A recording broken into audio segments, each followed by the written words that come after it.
Le monde regarde vers nous aujourd'hui et nous avons la responsabilité de démontrer que notre engagement n'est pas seulement un acte formel, mais une promesse vivante à nous-mêmes, à nos populations et aux générations futures.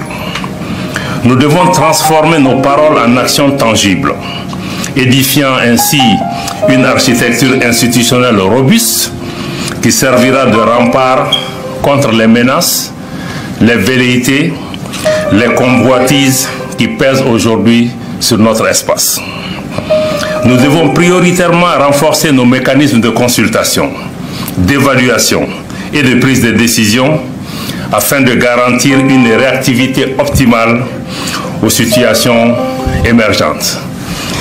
Mes collègues qui m'ont précédé aussi ont insisté sur cette dimension. Il nous faudra beaucoup de pragmatisme, beaucoup de réalisme, comme certains l'ont dit.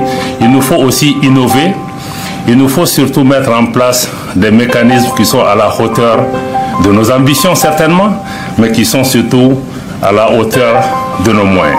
Il s'agit de tirer aussi les leçons d'organisations budgétaires qui ont été mises en place, qui peinent à atteindre leurs objectifs. Et l'indicateur de réussite de cette AES, c'est vraiment notre capacité à nous élever pour pouvoir satisfaire nos populations.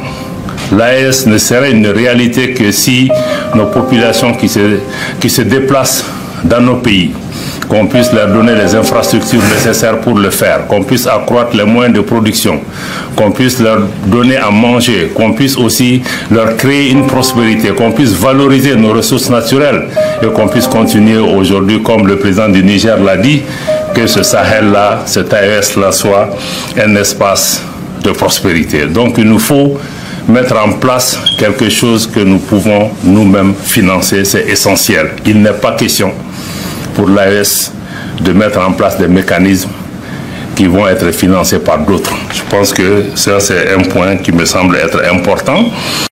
Retrouvez chaque semaine les podcasts de votre Web TV Africa Move sur nos différentes plateformes digitales, sur la page Facebook Africa Move officielle, sur la chaîne YouTube Africa Move TV.